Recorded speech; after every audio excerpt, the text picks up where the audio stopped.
மரியன்னை என்பவரை மையப்படுத்தி திரு அவையில 4 கோட்பாடுகளை நமக்கு திரு அவை தந்திருக்கிறது. ஞாபகம் வைத்துக் கொள்ளுங்கள். முக்கியமான 4 கோட்பாடுகள். ஒன்று, மரியன்னை கடவுளின் தாய். அந்த விழாவை என்னைக்கு கொண்டாடுறோம்? ஜனவரி 1. மரியன்னை கடவுளின் தாய் என்பது முதல் கோட்பாடு. இரண்டாவது, மரியன்னை என்றும் கன்னியாக இருக்கிறார் என்பது இரண்டாவது கோட்பாடு. மூன்றாவது கோட்பாடு, அமல உற்பவியாக இருக்கிறார். அதைத்தான் நாம் டிசம்பர் மாதம் 8ஆம் தேதி கொண்டாடுகிறோம். நான்காவது முக்கியமான கோட்பாடு மரியன்னையின் விண்ணேற்பு. கைகளை தட்டி தாயாம் திரு அவைக்கு ஒரு நன்றி சொல்லுங்கள். மரியன்னையினுடைய விண்ணேற்பு. இப்ப இந்த 4 கோட்பாடுகளில் முதலில் வருகின்ற 3 கோட்பாடுகளில் எந்த பிரச்சனையும் கிடையாது. எப்படின்னு பாருங்களேன். மரியாள் கடவுளின் தாய். ஆமாவா இல்லையா? ஏன்னா அவர் யாருடைய தாய்? இயேசுவின் தாய். இயேசு யாரு? கடவுள். லாஜிக் கரெக்டா இருக்கு. எனவே அந்த கோட்பாட்டில் எந்த பிரச்சனையும் கிடையாது. இரண்டாவதாக, அன்னை மரியாள் என்றும் கன்னியாக இருக்கிறார். இதுலயும் பிரச்சனையே கிடையாது. நமக்கு எடுத்துக்காட்டு விவிலியத்தில் இருக்கிறது. கரெக்டா? விவிலியத்தில் அவர் இருக்கிறார். சூசையப்பரோடு அவர் ஒன்று கூடி வாழவில்லை. தூயாவி இறங்கி வருகிறார். அவர் இயேசுவை பெற்றெடுக்கிறார். இதுலயும் நமக்கு டவுட் வரவே வராது. மூன்றாவதாக, அன்னை அமல உற்பவியாக இருந்தார். பாவ மாசு இல்லாமல் இயேசுவை பெற்றெடுத்தார். இதுலயும் யாருக்கு எந்த சந்தேகமும் வராது. ஏனெனில் கடவுளால் அனுப்பப்பட்ட வானதுதர் அன்னை மரியாவிடம் சொன்ன வார்த்தை, அருள் மிக பெற்றவரே, சத்தமா, அருள் மிக பெற்றவரே வாழ்க. இதுலயும் நமக்கு சந்தேகம் வராது. ஆனால் நான்காவது கோட்பாடுதான் இன்றும் என்றும் திரு அவைக்கும் பிரிந்த சபை சகோதரர்களுக்கும் பிரச்சனையை உண்டாக்கி கொண்டே இருக்கிறது. ஏனெனில் அன்னை மரியாள் விண்ணேற்பு அடைந்தார் என்பதற்கான ஒரு இடத்தில் கூட நம்மால் விவிலியத்திலிருந்து எடுத்துக்காட்டு சொல்லவே முடியாது. அன்னை மரியாள் விண்ணேற்பு அடைந்தார் என்பதை இன்று வரை விவிலியத்திலிருந்து நம்மால் எடுத்து கூற முடியாது. ஆனால் திரு அவை அதை மகிமைப்படுத்தி 2 முறை கொண்டாடி இருக்கிறது. மக்களை ஞாபகம் வச்சுக்கோங்க. திரு அவை வரலாற்றுல எத்தனையோ ஆண்டுகளை கொண்டாடி இருக்கிறோம். ஆனால் அன்னை மரியாவுக்கு மட்டும்தான் 2 முறை மரியன்னை ஆண்டை திரு அவை கொண்டாடி மகிழ்ந்திருக்கிறது. கைகளை தட்டி தாயாம் திரு அவைக்கு நன்றி சொல்லுங்க. 2 முறை அன்னை மரியாவின் ஆண்டை தாயாம் திரு அவை கொண்டாடி இருக்கிறது. ஒன்று 1953, 54 முதலாவதாக மரியன்னை மாநாடு கொண்டாடப்பட்டது. மரியன்னை ஆண்டை கொண்டாடினார்கள். அப்பொழுது திருத்தந்தையாக இருந்தவர் 12வது பயஸ். இந்த 12வது பயஸ் யார் என்றால், இவர்தான் அன்னையின் விண்ணேற்பை உலகத்திற்கு கோட்பாடாக அறிவித்த 1950ஆம் ஆண்டு நவம்பர் மாதம் 1ஆம் தேதி இந்த உலகத்திற்கு அன்னை விண்ணேற்பு அடைந்தார். உடலோடும் ஆன்மாவோடும் விண்ணேற்பு அடைந்தார் என்று அறிவித்தார். 1950 அறிவிக்கப்பட்டு இன்றோடு 75 ஆண்டுகள் நிறைவு பெற்று விட்டது. கைகளை தட்டி மாதாவுக்கு ஒரு நன்றி சொல்லுங்க. மக்கள் நல்லா யோசிச்சு பாருங்க. தமிழகத்துல யாரும் சிந்திக்காததை நம்முடைய திருச்சி அருங்குடை தியான இல்லம் தியானித்திருக்கிறது. இது உண்மையிலே மகிமையான ஒரு நேரம், ஒரு ஆசீர்வாதத்தின் நேரம். அன்னையின் அருள் நம்முடைய தியான இல்லத்தை நிரப்புகின்ற முக்கியமான ஒரு காரியம். அன்னைக்காக ஒரு மாநாடு, மரியன்னையை பேசுவதற்காக ஒரு மாநாடு, மரியன்னையை அறிந்து கொள்வதற்காக ஒரு மாநாடு. 1953, 54 முதல் மரியன்னை ஆண்டு 12வது பயஸ் அறிவித்தார். இரண்டாவதாக அன்னையின் செல்ல பிள்ளையாக வளர்ந்த நம்முடைய புனித திருத்தந்தை 2ஆம் ஜான் பால் 1987, 88 2வது மரியன்னை மாநாடை அறிவித்து அழகான ஒரு என்சைக்ளிக்கல் என்று சொல்வதை உலகத்திற்கு தந்தார். அது என்னது? ரெடம்டோரிஸ் மாத்தேர், மீட்பரின் தாய் என்று திருத்தந்தை 2ஆம் ஜான் பால் அறிவித்தார். அதனால் தான் உங்களுக்கு தெரியும் ஒரு உண்மை, திருத்தந்தை ஜான் பாலுடைய சொந்த ஊர் எது? போலந்து நாடு. போலந்து நாடு திருத்தந்தை 2ஆம் ஜான் பால் திருத்தந்தையாக தேர்ந்தெடுக்கப்பட்ட பொழுது அந்த நாடு முழுவதும் கம்யூனிஸ்ட் நாடு. ஒருவர் கூட கிறிஸ்துவை நம்பாதவர்கள் அந்த நாட்டிலே இருந்தார்கள். என்றைக்கு திருத்தந்தை 2ஆம் ஜான் பால் திருத்தந்தையாக உயர்த்தப்பட்டு மகிமைப்படுத்தப்பட்டாரோ அன்றிலிருந்து அவர் இறக்கின்ற பொழுது மொத்த போலந்து நாடும் கத்தோலிக்க திரு அவைக்குள் வந்துவிட்டது. பாருங்க, செய்தவர் மாதா, அதற்கு அடித்தளமிட்டவர் நம்முடைய திருத்தந்தை 2ஆம் ஜான் பால். அதனால்தான் பாத்தீங்கன்னா இந்த காலத்துல நம் கண்களுக்கு முன்பாக திருத்தந்தை ஒருவர் புனிதராக உயர்த்தப்பட்டார் என்றால் அது ஒரே ஒரு திருத்தந்தை, திருத்தந்தை 2ஆம் ஜான் பால். 2ஆம் ஜான் பால். எனவே திருத்தந்தை வழியாக, திரு அவை வழியாக இந்த மரியன்னை ஆண்டை 2 முறை கொண்டாடி இருக்கிறோம். எனவே இந்த திருத்தந்தை திரு அவை வழியாக திருச்சி அருங்கொடை மீண்டுமாய் அன்னைக்கு ஒரு மாநாடு எடுத்து 75 ஆண்டுகளை நினைவு கூறுகிறது. இது முதல் காரியம். 2வது சொன்ன தமிழகத்தில் உள்ள தியான இல்லங்கள். அன்பு மக்களே, நான் ஒரு மாதமாக ஒரு சிறு ஆய்வை செய்தேன்.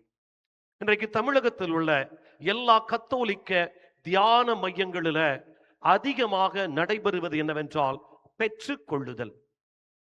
2க்கு வித்தியாசம் இருக்குது.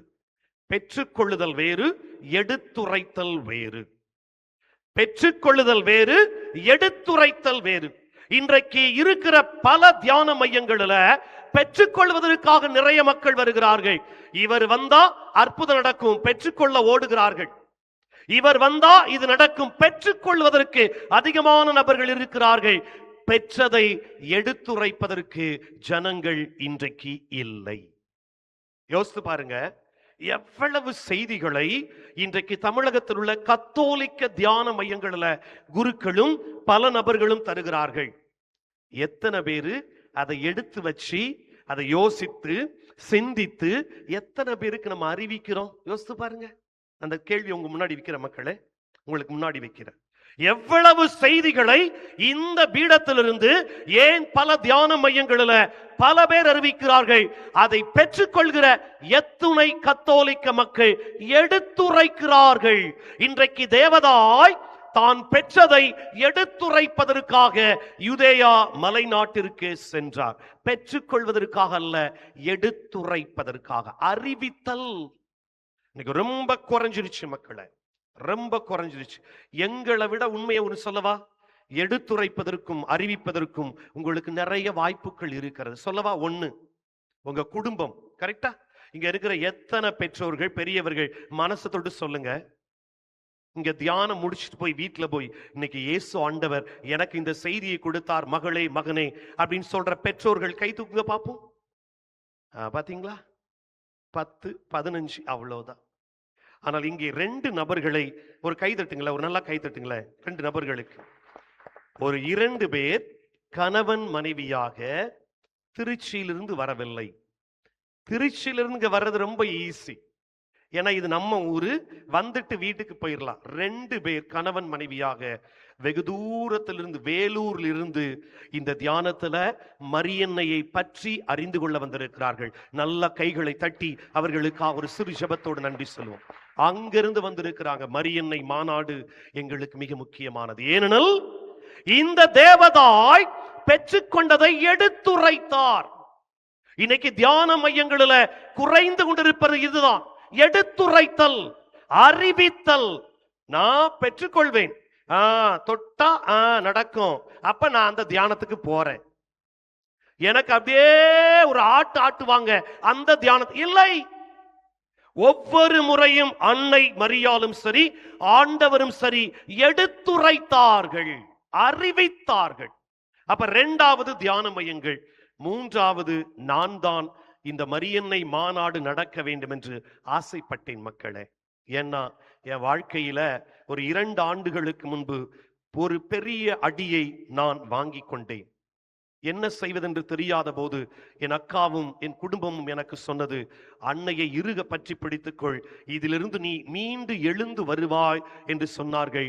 இன்று வரை அன்னை மரியாள் என்னை பல இடத்தில் பயன்படுத்தி கொண்டிருப்பதற்காக ஒரு நன்றியின் காணிக்கையாக இந்த மரியன்னை மாநாடை நடத்த வேண்டும் என்று நான் தான் அவரை போட்டு தொந்தரவு பண்ணி நடத்த வைத்தேன். அன்பு மக்களே, மரியன்னை மாநாடு இரண்டாவதாக, ஒன்று நன்றி சொன்னோம், எதற்காக நடத்த வேண்டும் என்று சொன்னேன். மூணாவதாக, ஏன் இந்த மாநாடு தேவைப்படுகிறது, இதெல்லாம் ஞாபகம் வச்சுக்கணும். ஏன் இந்த மாநாடு தேவைப்படுகிறது? ஒன்று ஞாபகம் வச்சுக்கோங்க, இந்த மாநாட்டில் ஆசீர்வாதத்தினுடைய வார்த்தைகள் கிடைக்காது, ஆனால் அன்னையை பற்றிய பெரிய அறிவு உங்களுக்கு கிடைக்கும். கரங்களை தட்டி மாதாவுக்கு நன்றி சொல்லுங்க. ஆசீர்வாதம் கிடைக்க போவதில்லை, ஆனால் அன்னையை பற்றிய அறிவு உங்களுக்கு மிகுதியாக்கப்படுகிறது. இரண்டாவதாக, நீங்கள் பரவச பேச்சை பேச போவதில்லை, அன்னையின் பாசத்தை பெற்றுக்கொள்ள இருக்கிறீர்கள். கைகளை தட்டி மாதாவுக்கு நன்றி சொல்லுங்க. மூணாவதாக, இந்த மரியன்னை மாநாட்டில் நீங்கள் அற்புதங்களை பார்க்க போவதில்லை, அன்னையின் அரவணைப்பை நிச்சயமாக பார்ப்பீர்கள். அன்னையின் அரவணைப்பை நிச்சயமாக பார்ப்பீர்கள். ஏனெனில் அன்னை கேட்டார், இதயத்தில் சுமந்தார், மகனை கொடுத்தார், நீங்களும் நானும் மீட்பை பெற்றுக்கொண்டோம். யோசித்து பாருங்க. எனவே இந்த மாநாடு எதற்காக ஏற்படுத்தப்பட்டிருக்கிறது என்றால், இந்த 3 காரியங்களை ஞாபகம் வச்சுக் கொள்ளுங்கள். இந்த 3 நாட்களும் நீங்கள் தொடர்ந்து பயணித்துக் கொள்ளுங்கள். நிச்சயமாக அன்னையை பற்றி பல காரியங்களை தெரிந்து கொள்வீர்கள். இரண்டாவதாக, அன்னையினுடைய பாசத்தை உணர்வீர்கள். மூன்றாவதாக, அன்னையின் அரவணைப்பை உங்கள் ஒட்டுமொத்த குடும்பமும் இந்த ஆகஸ்ட் மாதத்துல பெறப்போகிறது. ஏனெனில் அன்னை விண்ணேற்பு அடைந்த மாதத்துல உங்களையும் என்னையும் அதை நோக்கி அழைத்து செல்ல இருக்கின்றார். விண்ணேற்பு. எனவே அன்பு மக்களே, அன்னையினுடைய இந்த மரியன்னை மாநாட்டில் இந்த முதல் நாளில் நாம் சிந்திக்க எடுத்துக்கொண்ட பகுதியை தயவு செய்து எடுங்கள். லூக்கா நற்செய்தி 1வது அதிகாரம் 39வது வசனம். பைபிள் வைத்திருப்பவர்கள் உங்க மொபைல்ல வச்சிருந்தீங்கன்னா தயவு செய்து எடுத்து பாருங்க. உங்க மொபைல்ல இருந்துச்சுன்னா எடுத்து பாருங்க. லூக்கா நற்செய்தி 1:39 வசனம் எப்படி சொல்லுகிறது? அதன் பின் மரியா புறப்பட்டு யூதேயா மலைநாட்டில் உள்ள ஒரு ஊருக்கு எப்படி போனாரு? வெரி குட் மக்களே, அப்படி சத்தமா ஒரு இயேசு வாழ்க சொல்லுங்க. இயேசு வாழ்க. சத்தமா ஒரு இயேசு வாழ்க சொல்லுங்க. இயேசு வாழ்க. இடது கையை உயர்த்தி ஒரு மரியே வாழ்க சொல்லுங்க. மரியே வாழ்க. கை உள்ளவர்கள் மட்டும் சொல்லுங்க, இயேசு வாழ்க. இயேசு வாழ்க. மரியே வாழ்க. மரியே வாழ்க. இப்ப தயவு செய்து ஸ்கிரீனை பாருங்க. அங்க உள்ள ஸ்கிரீனை பாருங்க. அங்க இல்லையா? ஓகே ஃபைன், அங்கேயும் போட்டுருமா. எனக்கு தெரியுது, அவங்களுக்கு தெரியுது.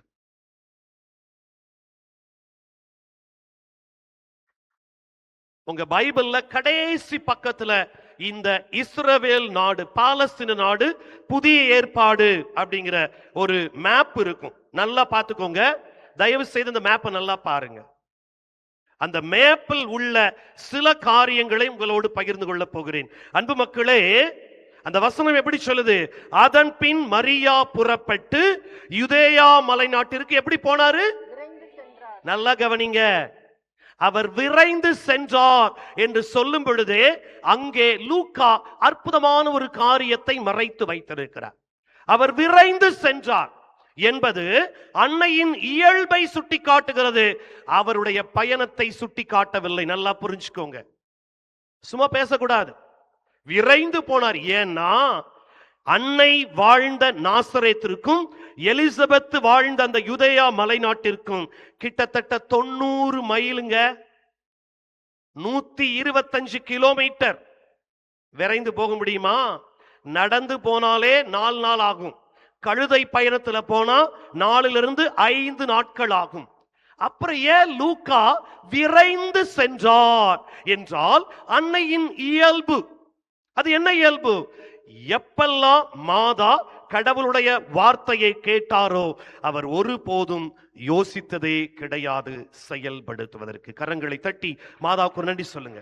வேகமா டக்குன்னு செஞ்சிருவாங்க. மாதா கடவுள் வார்த்தையை கேட்டுட்டாங்கன்னா யோசிக்கவே மாட்டாங்க. 2 நிகழ்வை நம்ம பார்க்கலாம். ஒன்று இந்த நிகழ்வு, இன்னொன்னு என்ன சொல்லவா? கானா அந்த கானாவூர் கல்யாணம். கானாவூர் கல்யாணம் யோசிக்கவே இல்லைங்க. கரெக்டா என்ன சொன்னாங்க? ரசம் தீர்ந்து விட்டது. சொன்னது அவங்கல்ல, அந்த திருமண வீட்டுக்காரங்க. ரசம் தீர்ந்து போச்சு. மாதா யோசிக்கவே இல்லை. என்ன செஞ்சாங்க? ஏசுகிட்ட போய், அப்பா ரசம் தீர்ந்துருச்சுப்பா. அவர் உட்டாளக்கடி ஒன்று அடிப்பார். என்னது? அம்மா எனது நேரம் இன்னும். அவங்க யோசிக்கவே மாட்டாங்க. ஓ நேரம் வரலன்னா அது ஏன் பிரச்சனை இல்லை, இப்ப பாரு நான் என்ன சொல்றேன்ட்டு. அதுக்கப்புறம் நீ செயலாற்றாம இருக்கிறேன்னு பாக்குறேன்னு சொல்லிட்டு அங்க போய் சொல்லுவாங்க, என் மகன் சொல்லுவதெல்லாம் செஞ்சுன்னு வச்சுக்க. அவன் செய்யாம இருக்க மாட்டான். ஏன்னா சொன்னது யாரு? சொன்னது யாரு? அம்மா சொல்லுவதை தட்டாத முதல் குழந்தை இயேசு ஆண்டவர். அம்மா சொல்றதை தட்டாத ஒரு குழந்தை. இப்போ உங்க பிள்ளைய யோசித்து பாருங்க. இந்த கடைக்கு போயிட்டு வாயேன், சும்மா இருமா, இப்பதான் ஃபர்ஸ்ட் ரீலே முடிச்சிருக்கிறேன், ஏன் சும்மா இருமா, அந்த கடையில போய் இதை வாங்கிட்டு வாயே, ஒரே ஒண்ணு வாங்கிட்டு வா. அம்மா சொல்லை தட்டாத முதல் குழந்தை இயேசு ஆண்டவர். சொல்லிட்டு போயிருவார். நீங்க நல்லா கவனிங்க. மாதா பேசியது 7 வார்த்தைகள் உங்களுக்கு தெரியும். முதல் வார்த்தை என்னது? இது எப்படி நிகழும்? நான் கன்னியாயிற்றே. முதல் வார்த்தை. இது எப்படிப்பா ஆகும் என்று சொன்னவர், ஆகும் எப்போ? என் மகன் சொல்லுவதை எல்லாம் செய்தீர்கள் என்றால் எல்லாம் உங்களுக்கு நடக்கும். ஹல்லேலூயா, ஹல்லேலூயா. இயேசு சொல்லுவதை செய்தால் உங்கள் வாழ்க்கையில் எல்லாம் நிச்சயமாக நடக்கும். மக்களை கரங்களை தட்டி ஏசப்பாவுக்கு ஒரு நன்றி சொல்லுங்க. நிச்சயமா அதைத்தான் மாதா சொல்லி முடிக்கிறாங்க. எப்படி நடக்கும்? இயேசு சொல்லுவதையெல்லாம் நீங்கள் செய்தால் உங்கள் வாழ்க்கையில் நிச்சயமாக நடக்கும். இப்ப வாங்க, இப்போ உங்களுக்கு தெரியும் மாதாவுடைய சொந்த ஊர் எது? சத்தமா என்ன மறுபடியும் எல்லாம் வானதூர் மாதிரி மாறிட்டீங்க? வானதூதர்கள் தான் விண்ணகத்துல வாயவே திறக்க மாட்டாங்க. அடுத்த வானதூதர்களை திருச்சி அருங்குடை இல்லத்துல ஆண்டவர் இந்த முதல் வெள்ளிக்கிழமை கொடுத்ததற்காக இயேசுவுக்கு ஒரு நன்றி சொல்லுங்க. இயேசு வாழ்க. அட பாவிகள, சத்தமா. மாதாவுடைய சொந்த ஊர் எது? நாசரேத். கரெக்டா? இப்ப எங்க போறாங்க? யூதேயா மலைநாடு. அந்த ஊர் பேர் தெரியுமா? எலிசபெத் வாழ்ந்த ஊர் பேரு அயன் கரீம். வெரி குட், எழுதி வச்சுக்கோங்க. எலிசபெத்தினுடைய சொந்த ஊர் பெயர் அயன் கரீம். அயன் கரீம். இப்போ இந்த மேப்பை பாத்தீங்கன்னா நல்லா கவனிங்க. நாசரேத்து மேல இருக்கும், தெரியுதா உங்களுக்கு? நாசரேத்து மேல இருக்குது, சமாரியாவுக்கு மேல. எருசலேம் பக்கத்துல இருக்கிற ஊர் பேர் தான் அயன் கரீம். நல்லா பாருங்க, எங்க இருக்குது? நாசரேத்து மேல இருக்குது, பாக்குறீங்களா? எருசலேம் எங்க இருக்குது? கரெக்டா எம்மாவூஸ் அப்படிங்கிற இடத்துக்கு, அந்த லைனுக்கு கீழே இருக்கும். கரெக்டா? அதுக்கு பக்கத்துல அயன் கரீம் இருக்குது. இதற்குரிய தொலைவு 125 கிலோமீட்டர். அன்பு மக்களே, அன்னை விரைந்து சென்றார், அது அவருடைய இயல்பு. ஆனால் அவர் சென்ற தடங்கள் எல்லாம் மிக முக்கியமான ஒரு செய்தியை சொல்லுகிறது. எனக்கு ரொம்ப நாளா இந்த பகுதியை நிறைய இடத்துல மறையுறை வச்சிருக்கிறேன். எனக்கு இந்த 75 ஆண்டுகள் எண்ணெயின் விண்ணேற்ப பத்தி சிந்திக்கும் பொழுது எனக்கு ஒரு டவுட். என்னடா இது, நாசரேத்து அங்க இருக்குது, அயன் கரீம் இங்க இருக்குது, இந்த அம்மா எப்படி வேகமா போயிருப்பாங்க? அப்ப நிச்சயமா அந்த அம்மா என்ன செய்யல? விரைந்து போகல. கரெக்டா? 4-5 நாளைக்கு அப்புறம் தான் எங்க போறாங்க? நம்ம வாசிக்கும் போது என்ன நினைப்போம்னா, என்னமோ அடுத்த நாளே போன மாதிரி. நம்ம அப்படியே பஸ் ஏறி நாகர்கோயில ஏறினா அடுத்த நாள் காலையில் எங்க போய் நிற்போம்? சென்னையில நிற்போம். அப்படிலாம் கிடையாது. 5 நாளைக்கு அப்புறம் தான் தேவதாய் எலிசபெத்தை சென்று அடைகிறார். பாருங்க. அப்படி என்றால் இந்த இடைப்பட்டதில் என்ன நடந்துச்சு? இதான் முக்கியம். ஏன்னா இந்த நாசரேத்திற்கும் எருசலேமுக்கும் இடையில என்ன நடந்துச்சு? இதுதான் இன்று நாம் சிந்திக்க வேண்டிய பகுதி. என்ன நடந்தது நாசரேத்திற்கும் அயன் கரீமுக்கும் இடையில்? ஏன்னா 5 நாள் பயணம் செய்த இடங்களை நீங்கள் இன்றைக்கு காது கொடுத்து கேட்டீர்கள் என்றால் பெரிய ஒரு மீட்பின் திட்டத்தை தேவதாய் நமக்கு முன்பாக, இயேசுவுக்கு முன்பாக தான் சென்ற பயணத்துல நிறைவு செய்கிறார். அம்மா விரைந்து சென்றார், அது அவருடைய இயல்பு. நல்ல ஞாபகம் வச்சுக்கோங்க.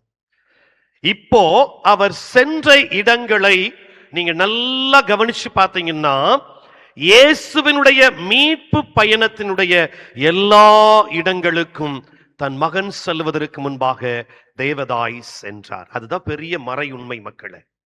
ரொம்ப அழகாக விவிலியத்துல லூக்கா பதிவு செய்து வைத்திருக்கிறார். இப்ப பாருங்களேன், இந்த 39வது வசனத்திற்கு முன்பாக 38வது வசனத்துல அம்மா ஆண்டவர்கிட்ட என்ன சொல்றாங்க? இதோ ஆண்டவருடைய அடிமை, உன் வார்த்தையின்படி எனக்கு நடக்கட்டும். அதை சொல்லுவதற்கு முன்பாக கடவுள் தேவதாயிடம் பேசிய முதல் வார்த்தை என்னது? அருள் மிக பெற்றவரே. பாருங்க, கடவுள் முதல் வார்த்தை தேவதாயை பார்த்து அருள் மிக பெற்றவரே என்று சொல்லுகிறார். அன்னை மரியாள் முதல் வார்த்தையாக கடவுளை பார்த்து, நான் ஆண்டவரின் அடிமை, உமது வார்த்தையின்படி எனக்கு ஆகட்டும். இப்ப நல்ல கவனிங்க, அருளை பெற்றார், அறிவிப்பதற்கு ஓடுகிறார். அதான் அப்பவே சொன்னேன், பெற்றுக்கொள்வது ஒவ்வொருவரும் எடுத்துரைக்க வேண்டும். கடவுளிடமிருந்து பெற்றதை பிறருக்கு சொல்ல வேண்டும், பிறருக்கு அறிவிக்க வேண்டும். இப்ப மாதா அறிவிப்பதற்காக சென்ற பயண இடங்களை பார்த்தீர்கள் என்றால் பழைய ஏற்பாட்டையும் புதிய ஏற்பாட்டையும் அழகா இணைக்குங்க, சூப்பரா இணைக்கும். இப்ப அந்த இடத்தை மட்டும் வேகமா சொல்றேன்.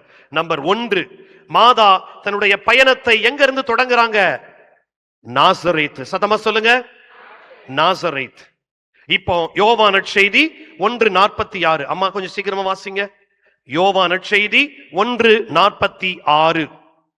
அதற்கு நத்தனியேல், நாசரேத்திலிருந்து நல்லது எதுவும் வர முடியுமோ என்று கேட்டார். நல்ல கவனிங்க, நத்தனியேலுடைய கேள்வி என்னது? நாசரேத்திலிருந்து நல்லது எதுவும் வரக்கூடுமோ? நல்ல கவனிங்க, நத்தனியேல் என்பவர் யூத சமூகத்துல மிகப்பெரிய ஒரு மனிதர். அவர் என்ன கேட்டுக்கிறாரு? நாசரேத்திலிருந்து நல்லது எதுவும் வரக்கூடுமோ? இப்போ மாதா சொல்றாங்க, நாசரேத்திலிருந்து நல்லது மட்டும் கிடையாது, மீட்பே அங்கிருந்து தான் தொடங்குகிறது என்று சொல்லுகிறார். கைகளை தட்டி மாதாவுக்கு, மீட்பே நாசரேத்திலிருந்து தான். எப்படின்னு பாருங்க. இப்ப மத்தேயு நற்செய்தி 2:23 வாசிங்க. மத்தேயு 2:23. மத்தேயு 2:23. அங்கு அவர் நாசரேத் எனப்படும் ஊருக்கு சென்று அங்கு குடியிருந்தார். இவ்வாறு நசரேன் என அழைக்கப்படுவார் என்று இறைவாக்கினர்கள் உரைத்தது நிறைவேறியது. அவருடைய பேர் என்ன? நசரேயன். நசரேயன். நாசரேத்திலிருந்து நல்லது எதுவும் வரக்கூடுமோ?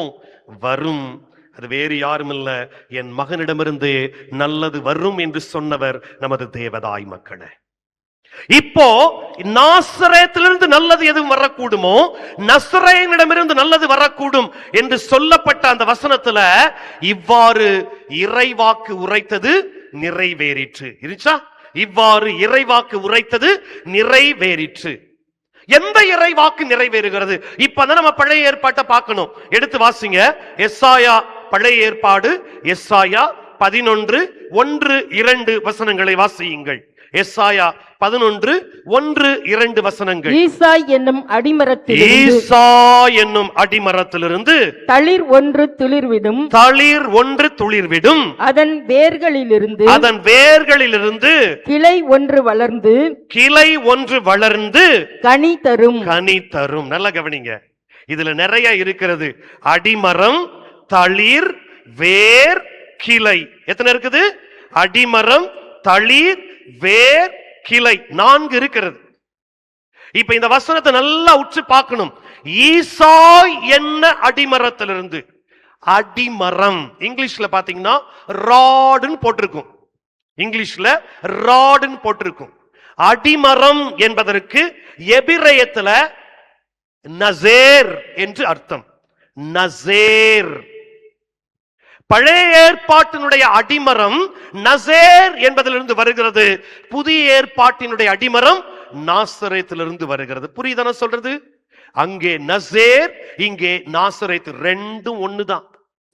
நாசரேத்து என்ற அந்த பெயரினுடைய ரூட் வேர்டும் நசேர், நசரேயன். இப்ப அப்படியே அப்ளை பண்ணி பாருங்க. ஈசாய் என்றும் அடிமரம். அப்ப அடிமரம் யாரு? ஈசாய். கரெக்டா? அடுத்தது என்ன வருது? தளிர். வருதா? ஈசாயுடைய பிள்ளை பேர் என்ன பேரு? யாரு? சத்தமா யாரோ சொன்னாங்க. எக்ஸாக்ட்லி, வெரி குட், தாவீது. நீங்க ரொம்ப ஈஸியா புரிஞ்சுக்கணும்னா நம்ம ரூத் புத்தகம் கடைசி அதிகாரம் கடைசி வசனம் 4வது அதிகாரம் 22வது வசனம் ரூத் புத்தகம், அதுலதான் அந்த ஈசாய் தாவீது அப்படிங்கறத வரிசையா போட்டிருக்கும். ரூத் புத்தகம் 4:22 வாசிங்க. 4:22 சீக்கிரம். ஆஹா. ஒபேதுக்கு ஈசாய் பிறந்தார். ஈசாய்க்கு யாரு பிறந்தா? அப்போ தாவீதுக்கு ஈசாய் யாரு? யாரு? யாரு? சத்தமா சொல்லுங்க. அப்பா. அப்போ அடிமரம் யாரு? ஈசாய். பழைய ஏற்பாட்டுல தளிர் யாரு? தாவீது. கிளை யாரு? இயேசு. இல்ல, அந்த தளிரிலிருந்து வருகின்ற ஒரு கிளைதான் வளர்ந்து என்ன செய்யும்? கனி தரும். கரெக்டா? இப்ப பாருங்க, எல்லாரும் சேர்ந்து சொல்லுங்க. அருள் மிக பெற்றவரே வாழ்க, ஆண்டவர் உம்முடனே, ஆண்டவர் உம்முடனே, ஆசி பெற்றவர் நீரே, உம்முடைய திருவயிற்றின் கனியாகிய, உம்முடைய திருவயிற்றின் கனியாகிய, உம்முடைய திருவயிற்றின் கனியாகிய. புரியுதா உங்களுக்கு? அப்போ நல்லா பாருங்க, அடிமரம் ஈசாய், தளிர் தாவீது, கிளை இயேசு ஆண்டவர். இறுதியாக அவர் என்ன செய்வார்? கனி தருவார். இப்ப அப்படியே கொஞ்சம் உல்டா பண்ணிக்கோங்க. அடிமரம் யாரு? தாவீது. தளிர் யாரு? அன்னை மரியாள். கிளை யாரு? இயேசு. கனி தருபவர் இயேசு.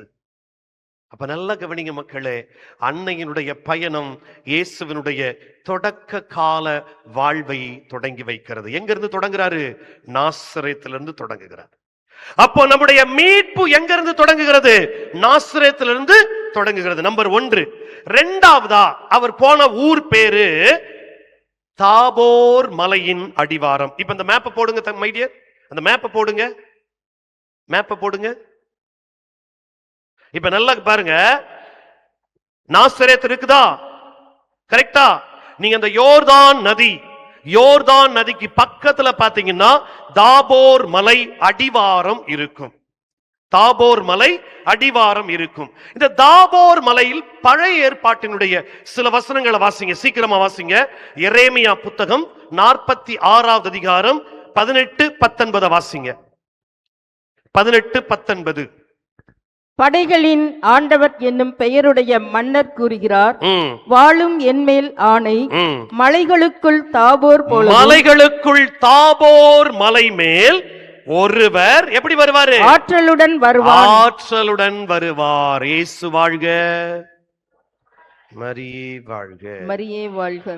இனிமே நீங்க என்ன சவுண்ட் கொடுக்குறீங்களோ அவ்வளவுதான் நான் சவுண்ட் கொடுப்பேன். இயேசு வாழ்க, மரியே வாழ்க, இயேசு வாழ்க. இப்போ மலைகளுக்குள் தாபோர் மலை போல் ஒருவர் எப்படி வருவாரு? ஆற்றலுடன் வருவார். நல்ல கவனிங்க, மாதா நாசரேத்துல தொடங்கி அவர் போன 2வது இடத்து பேரு தாபோர் மலை. புரிஞ்சுக்கிறீங்களா? இப்ப வாங்க, நீதி தலைவர்கள் புத்தகம் 4வது அதிகாரம் 5வது அதிகாரம் 2 அதிகாரத்தை பாருங்க. நீதி தலைவர்கள் 4, 5 2 அதிகாரங்களை நல்லா பாருங்க. அதனுடைய நீதி தலைவர் பேர் என்ன? தெபோரா. இல்லையா? யார் போட்டிருக்கு? தெபோரா.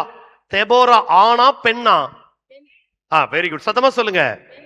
இப்போ நாசரேத்திலிருந்து இந்த தாபோர் மலைக்கு பயணத்தை எடுத்த மரியன்னையும் யாரு? பெண். நல்லா கவனிங்க. இப்போ இந்த தாபோர் மலை அடிவாரத்துல தான் இந்த தெபோரா அந்த நேரத்தில் பவர்ஃபுல்லாக இருந்த அரசர்களை சண்டை போடுறார். யாரு? கானான் நாட்டு அரசராக இருந்த யாபின், படைத்தலைவன் சிசாரா. போட்டிருக்க அந்த பேரெல்லாம் நீங்க வாசித்து பாருங்க. யாபின், சிசாரா 2 பேருக்கும் சேர்த்து இந்த தெபோரா சண்டை போடுறாங்க. தெபோரா கையில எத்தனை பேர் இருந்தாங்க? வெறும் 10,000 பேர் இருந்தாங்க. எத்தனை பேரு? வெறும் 10,000 பேர். ஆனால் இந்த யாபினும் சிசாராவும் மிகப்பெரிய பலசாலிகள். அன்பு மக்களே, இந்த யாபின் சிசாராவை பழைய ஏற்பாட்டுல சாத்தானுக்கு ஒப்பிடுகிறார்கள். நல்லா கவனிங்க. ஏன்னா கடவுள் எந்த நாட்டிற்குள் வாக்களிக்கப்பட்ட நாடாக சொல்றாரு? கானான் நாடு. கரெக்டா? இப்ப கானான் நாட்டுல இந்த இஸ்ரவேல் மக்களை எதிர்த்து நிற்கிறவங்க யாரு? இந்த கானான் நாட்டு அரசன் யாபின், படைத்தலைவன் சிசாரா. நல்லா புரிஞ்சுக்கோங்க. வாக்களிக்கப்பட்ட நாட்டிற்குள் நுழைய விடாமல் தடுப்பவர்கள் எல்லோரும் சாத்தான்கள். கரெக்டா? கரெக்டா? ஆதாம் ஏவாளை வாக்களிக்கப்பட்ட ஏதேன் தோட்டத்திற்குள் வாழ விடாமல் செய்தது யாரு? சாத்தான். நல்லா புரிஞ்சுக்கோங்க. இஸ்ரவேல் மக்கள் இந்த வாக்களிக்கப்பட்ட நாடாகிய கானான் நாட்டிற்கு செல்வதற்கு தடையாக இருக்கிற இந்த யாபினையும் சிசாராவையும் இந்த தெபோரா வென்று மக்களை கானான் தேசத்திற்குள் அழைத்து செல்லுகிறார். கரங்களை தட்டி ஆண்டவருக்கு நன்றி சொல்லுங்க. அந்த தெபோரா கடைசியாக ஒரு பாடலில் அழகாக பாடுவார். 5வது அதிகாரம் 31வது வசனத்தை வாசிங்க. நீதி தலைவர்கள் 5:31. ஆண்டவரே, இவ்வாறு எதிரிகள் அழியட்டும், உம்மீது அன்பு கூர்வோர் பொலிவுடன் கதிரவன் போல வாழட்டும். கதிரவன் போல வாழட்டும். இது பழைய ஏற்பாடு. சரியா? அப்போ கடவுள் மீது அன்புள்ளவர்கள் எப்படி வாழ்வாங்க? கதிரவனை போல வாழ்வாங்க. இப்ப பக்கத்துல உள்ளவங்க முகத்தை பாருங்க, கதிரவன் மாதிரி இருக்கான்ட்டு. அட பாருங்களேன், சும்மா பாருங்க. அங்க ஒரு அம்மா போட்ட முக்காடை எடுப்பனான் இருக்குது. திருப்பலி தான் முடிஞ்சு போச்சுல, முக்காடை எடுங்க. இந்த முக்காடு போட்டு எங்களை முக்காடு போட வச்சிடுறீங்க. இப்பதான் பேசிக்கிட்டு தானே இருக்கிற. முக்காடை எடுங்க தயவு செய்து. இந்த முக்காடுங்கிறது வசதியான ஒரு வகை. கரெக்டா? நல்லா முக்காடை போட்டுக்கிறது. காத்து எதுவும் காத்துக்குள்ள போகாது. இதுக்கு தாங்க நீங்க நல்லா பாருங்களேன். இப்பெல்லாம் முக்காடு போடுறது பெரும்பாலும் கோயில்கள்ல யாரு? பெரியவங்க தான் யூசுவலா போடுறாங்க. சரியா? இப்ப வர்ற யங்ஸ்டர்ஸ்லாம் அப்படிலாம் கிடையாது. அவங்க ஃப்ரீ ஹேர் பப்பரகான் வந்து முதல் வாசகம் அது பறந்துகிட்டு இருக்கும் முடி. யூசுவலா முக்காடு போட்டு கோயிலுக்கு வர்றது யாரு? பெரும்பாலும் பெரியவங்க. அவங்க எப்ப வருவாங்க பூசைக்கு? காலை 6 மணி திருப்பலிக்கு வருவார்கள். 6 மணி திருப்பலி என்பது தூக்கம் வருகின்ற, தானாக தூக்கம் வருகிற திருப்பலி. ஏன்னா வீட்டில் வராத தூக்கத்தை ஆலயத்தில் தொடர்வதற்காக வருகின்ற அத்துணை பெரியவர்களுக்கும் நல்லா கைதட்டி ஒரு நன்றி சொல்லுங்க. சிரிப்ப பாருங்க. அங்க 2 பேரு உட்கார்ந்துகிட்டு, ஆமா ஃபாதர், வீட்டுல தூக்கமே வராம புரண்டு படுத்த, கோயிலுக்கு வந்தவனே தானா வருது ஃபாதர். ஏன்னா அந்த சாமியார் தொடக்கத்துல தந்தை மகன் பாட்டு பாடி முடிச்சிடுறாரு ஃபாதர். எனக்கு எப்பவுமே நான் ஒரு பங்குல இருக்கும் பொழுது சொல்லுவேன், காலையில திருப்பலிக்கு மட்டும் உன்னத கீதத்தை ஸ்லோவா பாடாதீங்க. உன்னத கீதத்துல நிறைய வெரைட்டி இருக்குது இல்லையா? அதுல ஒரு சில உன்னத கீதங்கள் ஸ்லோவா இருக்கும். உன்னதங்களிலே கடவுளுக்கு, இது நான் ஃபர்ஸ்ட் மாஸ் பாடவே விட மாட்டேன். ஏன்னு வச்சுக்கோங்களேன், அவங்களே அப்படித்தான் வந்திருப்பாங்க. இவங்க அப்ப ராகத்தோட உன்னதங்களிலே கடவுளுக்கு, ஆமா ஆமா ஆமா. நான் அதனால எப்பவுமே சொல்லிடுவேன், பூசைக்கு மட்டும் உன்னதங்களிலே கடவுளுக்கு வேகமா பாடுங்க, டப்ப டப்புன்னு அடிச்சிருங்க அப்படின்ட்டுருவேன். இப்ப பாருங்க, நல்லா பாருங்க, அவர்கள் முகம் எப்படி இருக்கும்? கதிரவனை போல இருக்கும். இப்ப அப்படியே வாங்க புதிய ஏற்பாட்டுக்கு. மத்தேயு நற்செய்தி 17வது எடுங்க. 17வது அதிகாரத்தை எடுங்க. ஏசப்பா எங்க இருக்கிறாரு? தாபோர் மலையில. நேற்று என்ன விழாவை கொண்டாடணும்? இயேசுவினுடைய உருமாற்ற பெருவிழா. எங்க நடந்துச்சு? தாபோர் மலையில. இப்ப பாருங்க, இந்த தாபோர் மலையில 2வது வசனத்தை வாசிங்க. அங்கே அவர்கள் முன் அவர் தோற்றம் மாறினார். அவரது முகம் கதிரவனைப் போல் எப்படி இருந்துச்சு? கதிரவனைப் போல். பாருங்க, அவரை அன்பு செய்கிறவர்களுக்கு முன்பாக இயேசு கதிரவனைப் போல ஒளி வீசிக்கொண்டே இருக்கிறார்.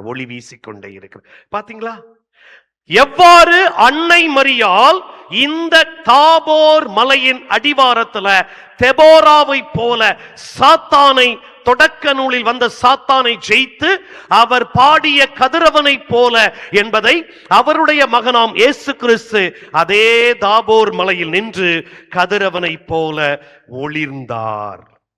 அப்ப இயேசுவினுடைய மீட்பு பயணம் நாசரேத்தில் தொடங்கி தாபோர் மலையில் ஒளியாக உலகத்திற்கு அவர் வெளிப்படுகிறார். அதனால்தான் அந்த இடத்தில் மீண்டும் கடவுளுடைய குரல் கேட்கிறது, இவரே என் அன்பார்ந்த மகன், இவரிடம் நான். பாத்தீங்களா, மீட்பு திட்டத்தின் முக்கியமான ஒரு நிகழ்வு தாபோர் மலை, மகிமையின் மலை. இப்ப மூணாவது இடத்துக்கு நம்ம போவோம். மேப்ப போடுங்க ஐயா. இரண்டாவதாக அன்னை சென்ற இடத்தின் பெயர் தோத்தான். என்ன பேரு? என்ன பேரு? அது அதுல வரல, ஆக்சுவலா இந்த மேப்ல இல்ல. தோத்தான் அப்படிங்கிற ஒரு இடம் வரும். இப்ப அந்த தோத்தான் என்னது அப்படிங்கறத கொஞ்சம் வேகமா வாசிங்க. தொடக்க நூல் 37:17 வசனத்தை எடுத்து வாசிங்க. தொடக்க நூல் 37:17. அதற்கு அம்மனிதர், அவர்கள் இவ்விடத்தை விட்டு கிளம்பி விட்டார்கள், தோத்தானுக்கு போவோம் என்று அவர்கள் சொல்லிக் கொண்டதை யார்கிட்ட சொன்னாங்க? யோசேப்பிட. வெரி குட்மா, வெரி குட்மா. யார்கிட்ட சொன்னாங்க? யோசேப்பு. யோசேப்பு அந்த சகோதரர்களை தேடி போறார். யாருடைய சகோதரர்களை? தன்னுடைய சகோதரர்களை தேடி போறார். நல்ல கவனிங்க, நல்ல கவனிங்க. தன் மக்களை தேடி கடவுள் வந்தார். அந்த கடவுள் யாரு? இயேசு, இல்லையா? யோவான் செய்தி 1வது அதிகாரத்துல வாசிக்கிறோம், தம் மக்களை தேடி கடவுள் வந்தார். இப்ப யோசேப்பு பழைய ஏற்பாட்டுல யார தேடி போறாரு? தன்னுடைய சகோதரர்களை தேடி போறாரு. எவ்வளவு அழகா வருது பாருங்க. தன் சகோதரர்களை தேடி போறார். எதுக்கு போறாரு? எக்ஸாக்ட்லி எதுக்கு போறாரு? சாப்பாடு கொடுக்க. நம் ஆண்டவரும் இந்த உலகத்திற்கு எதுக்கு வந்தாரு? தன் உடலையே உணவாக தந்த வந்தார். கை தட்டுங்க மக்களே. தன் உடலையே உணவாக தர. எவ்வளவு அழகா போடுறாரு பாருங்க. யோசேப்பு தன் சகோதரர்களுக்கு உணவு தருவதற்காக போறாரு. இவங்க என்ன பண்றாங்க? 28வது வசனத்தை வாசிங்க. 28. ஆகையால் மிதியான் நாட்டு வணிகர்கள் அவர்களை கடந்து செல்கையில் குழியிலிருந்து யோசேப்பை வெளியே தூக்கி அந்த இஸ்ரவேலரிடம் 20 வெள்ளிக்காசுக்கு விற்றனர். இப்ப நல்லா கவனிங்க.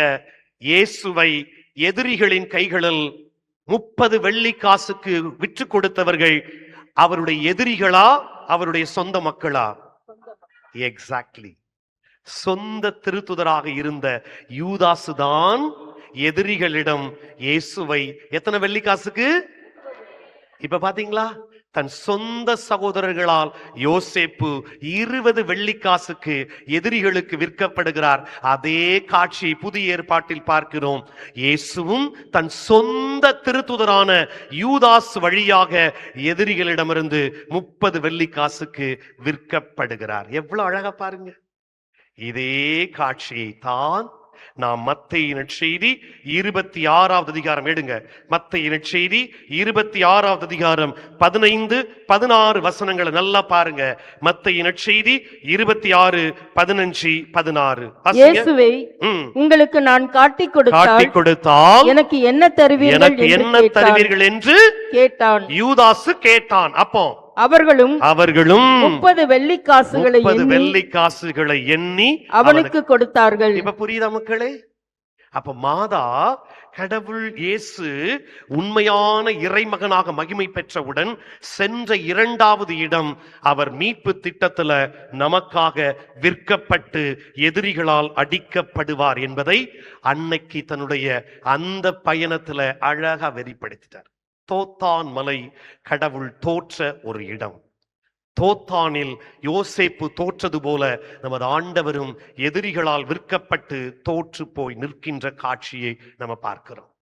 நல்லா ஞாபகம் வச்சுக்கோங்க. ரொம்ப அழகா மாதா டிராவல் பண்ணியிருக்கிறாங்க.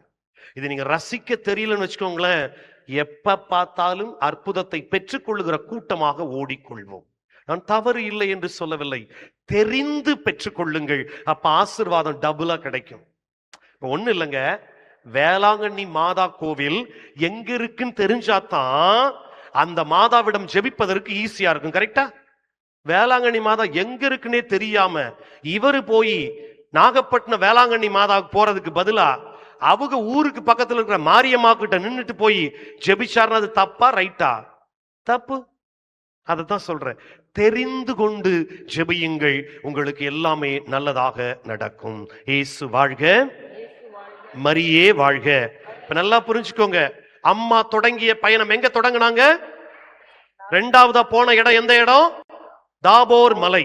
மூணாவதா போன இடம் தோத்தான். சத்தமா சொல்லுங்க. தாபோர் மலையில நம்ம தெரிஞ்சு கொள்ள வேண்டிய பழைய ஏற்பாட்டு நபர் யாரு? தெபோரா. சத்தமா சொல்லுங்க. தெபோரா. தாபோர், தெபோரா. சரியா? இங்க தோத்தான் மலையில பழைய ஏற்பாட்டுல யார தெரிஞ்சுக்கணும்? யோசேப்பு. நல்ல ஞாபகம் வச்சுக்கோங்க. சும்மா மொட்டையா இதை செஞ்சுக்க. விரைந்து சென்றார், விரைந்து சென்றார்.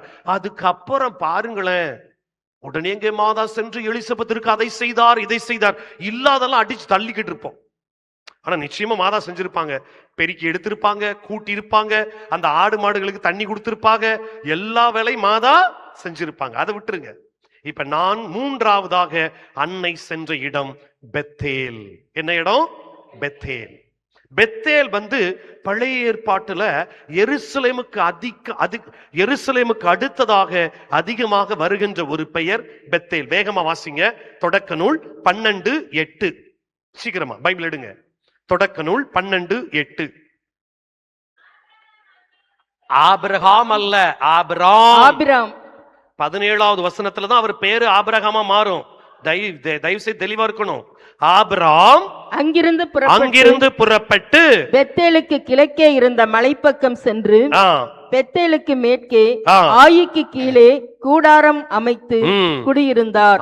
Very good. அங்கே ஆண்டவருக்கு ஒரு பலிபீடத்தை எழுப்பி ஆண்டவரது திருப்பெயரை தொழுதார். அப்ப ஆபிராம் கடவுளால் அழைக்கப்பட்ட பின்பு சென்ற முதல் இடத்தின் பெயரு பெத்தேல். பெத்தேல் என்றால் எபிரேயத்துல ஹவுஸ் ஆஃப் காட், கடவுளுடைய இல்லம். அப்படியே வாங்க. நீதித்தலைவர்கள் 20:18 வாசிங்க. நீதித்தலைவர்கள் 20:18. நீதித்தலைவர்கள் 20:18. அவர்கள் எழுந்து பெத்தேலுக்கு சென்றனர். இஸ்ரேல் மக்கள், யார் எங்களுக்காக முதலில் பென்யமின் மக்களுடன் போருக்கு செல்வர் என்று கடவுளிடம் கேட்டனர். ஆண்டவர், முதலில் யூதா செல்லட்டும் என்றார். யார் போகட்டும்? எங்க போரிட போறாங்க? பெத்தேல். கரெக்டா? இப்ப பெத்தேல் யூதா, அந்த பெத்தேல் பெத்லெஹேம். அதனாலதான் ஒரு பாட்டு பாடுவோம். யூத ராஜசிங்கம் உயிர் தெழுந்தார். கரெக்டா? அப்போ பெத்தேலிலிருந்து வெற்றி பெறக்கூடியவர் எந்த இனமாக இருப்பார்? யூத இனம். இயேசு ஆண்டவரும் எந்த இனத்திலிருந்து வந்தவர்? யூத இனம். எவ்வளவு லிங்க் இருக்கு பாருங்க. இதெல்லாம் ரசிக்க தெரியணும் மக்களே. சும்மா மொட்டைக்கட்டையா பைபிள் எடுத்து பார்க்கிறது கிடையாது. இதெல்லாம் ரசிச்சாதான் இந்த ஒரு வசனத்திற்குள் எவ்வளவு காரியத்தை கடவுள் உள்ள வச்சிருக்கார் பாருங்க. அப்படியே தொடர்ந்து வாசிங்க. இன்னொன்று 2 அரசர்கள் 2வது அதிகாரம் 2:3 11வது வசனத்தை வாசிங்க. 2:3 + 11 3 வசனத்தை வாசிங்க. எலியா எலிசாவை நோக்கி, ஆண்டவர் என்னை பெத்தேலுக்கு அனுப்பியுள்ளார். இப்ப 11வது வசனத்தை வாசிங்கம்மா. 11. இவர்கள் இவ்வாறு உரையாடிக் கொண்டு வழி நடந்து செல்கையில், இதோ நெருப்பு தேரும் நெருப்பு குதிரைகளும் திடீரென நடுவே வந்து அவர்களை பிரித்தன. எலியா சுழற்காற்றில் விண்ணகத்துக்கு சென்றார். பெத்தேல்ல இருந்து போனார். நல்லா புரிஞ்சுக்கோங்க. பெத்தேலில் எலியா இருக்கும் பொழுது சுழற்காற்றில் எங்க போறாரு? இப்போ அப்படியே நம்ம புதிய இன்னும் ஒண்ணு தொடக்க நூல் 20 எடுங்க. இதுதான் ரொம்ப முக்கியமானது. தொடக்க நூல் 20 10 13 இந்த 3 வசனங்களை வாசிங்க. தொடக்க நூல் 20 10 11 12 13 வேகமா வாசிங்க. எக்காரணத்தை கொண்டு இக்காரியம் செய்தீர் என்று அவரிடம் வினவினான். ஆபிரகாம் மறுமொழியாக, இவ்விடத்தில் கடவுளுக்கு அஞ்சுவார் எவரும் இல்லை என்று என் மனைவியை அடையும் பொருட்டு என்னை கொன்று விடுவார்கள் என்று நினைத்தேன். மேலும் உண்மையில் இவள் என் சகோதரியே. Sorry I have forgotten. யாக்கோபு படுத்திருப்பார்ல, அது எந்த அதிகாரம்? 26 27:8-10. அதான் கரெக்ட். 28. ஓகே, எழுதுங்க. யாக்கோபு பெயர்சபாவுக்கு புறப்பட்டு காரானை நோக்கி சென்றார். அவன் ஓரிடத்திற்கு வந்தபோது கதிரவன் மறைந்து விட்டான். கதிரவன் என்ன செஞ்சான்? மறைந்து விட்டான். அடுத்தது, எனவே அங்கே இரவை கழிப்பதற்காக அவ்விடத்தில் கிடந்த கற்களில் ஒன்றை எடுத்து தலைக்கு வைத்துக் கொண்டு படுத்துறங்கினான். அடுத்தது, அப்போது அவன் கண்ட கனவு இதுவே, நிலத்தில் ஊன்றியிருந்த ஒரு ஏணியின் ஏணி என்ன செய்து நுனி மேலே வானத்தை தொட்டது.